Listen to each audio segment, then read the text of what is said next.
जनता शरीर पर कार्य भूमि पर यहाँ मैं आया हूँ, ये मेरा प्रमुख भाव है। मैं सबसे पहले हाथ जोड़कर उनके स्मृति को अभिवादन करता हूँ। जनसंघ की स्थापना हुई थी तब तो मैं नहीं था। 75 की इमरजेंसी जब लगी तब उसके बाद में मैं विद्यार्थी था, स्टूडेंट था और जयप्रकाश नारायण के आंदोलन पर मैंने लोकतंत्र को बचाने के लिए इमरजेंसी के खिलाफ संघर्ष करने के लिए राजनीति में आया। पहला भाई हमारे देश में डॉक्टर श्यामा प्रसाद मुखर्जी पंडित जवाहरलाल नेहरू के मंत्रिमंडल में मंत्री थे और उनके नीतियों के खिलाफ उन्होंने रिजिग्नेशन दिया और बाद में उन्होंने भारतीय जनसंघ की स्थापना की। जनसंघ की स्थापना करने के बाद में श्यामा प्रसाद मुखर्जी जनसंघ के नेता के रूप में जब कश्मीर आए थे तो शेख अब्दुल्ला जी की सरकार ने उनको अरेस्ट किया और जेल में उनका उस समय हम नारा लगाते थे। वो नारे मुझे याद है। एक नारा था, जहां हुए निजाम मुखर्जी वो कश्मीर रहा,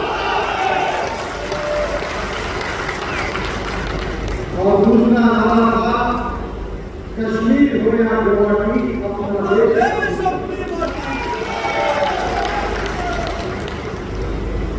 भारतीय जनसंघ ने राष्ट्रवादी विचारधारा पर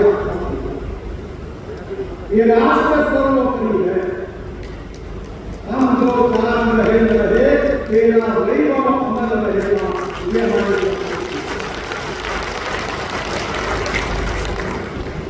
भारतीय जनसंघ के रूप में राष्ट्रवादी राजनीतिक पार्टी के रूप में हमने देश के अंतर्गत और बाह्य सुरक्षा को प्राथमिकता दी। अलग भाषा, अलग देश, फिर के नाम एक देश, ये केवल कहने के लिए नहीं था, ये हमारा विचार था। अलग भाषा, अलग संस्कृति है तो हमारा देश एक है, यही था। इस देश को जगाने की हमने कोशिश की। श्यामा प्रसाद मुखर्जी के साथ पंडित दीनदयाल उपाध्याय, प्रेमचंद अरोड़ा जी, विशेष रूप से अडवाणी जी, अटल जी, एक लंबी श्रृंखला रही। ये हमारे देश के लिए राष्ट्रवाद के विचारों को प्रेरणा मानकर अनेक कार्यकर्ताओं ने बलिदान दिया, अनेक कार्यकर्ताओं ने देश के लिए संघर्ष किया।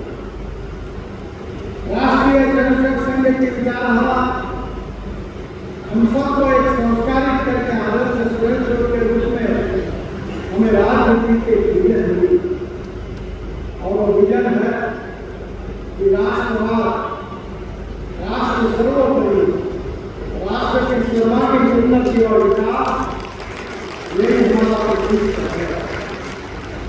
और अगर राष्ट्र को विकास करना है तो विकास केवल बोलने से नहीं होगा।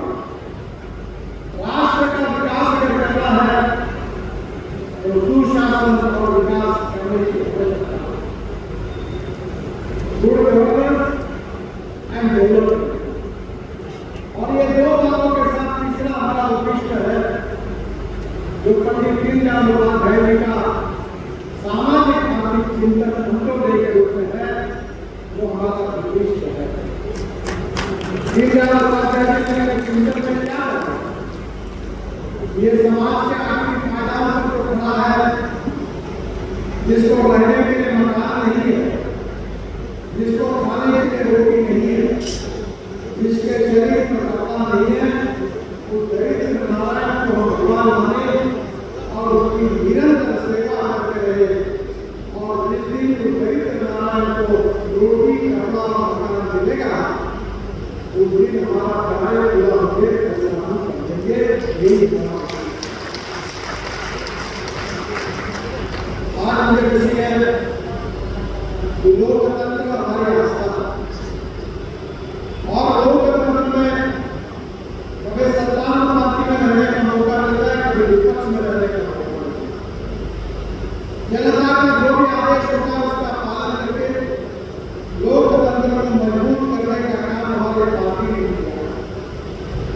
जब जनसंघ में थे तो जनसंघ के रूप में हमारे नेता कार्य करते रहे। अटल जी, अडवाणी जी, श्यामा प्रसाद मुखर्जी, इंदिरा जी, प्रेमनाथ टोटरा जी, इन्होंने आदर्श विचारधारा हमको की। आज मोदी जी के नेतृत्व में लगातार ये कोशिश कर रहे हैं कि हम हिंदुस्तान को विश्व गुरु बना दे, हिंदुस्तान को दुनिया की किसी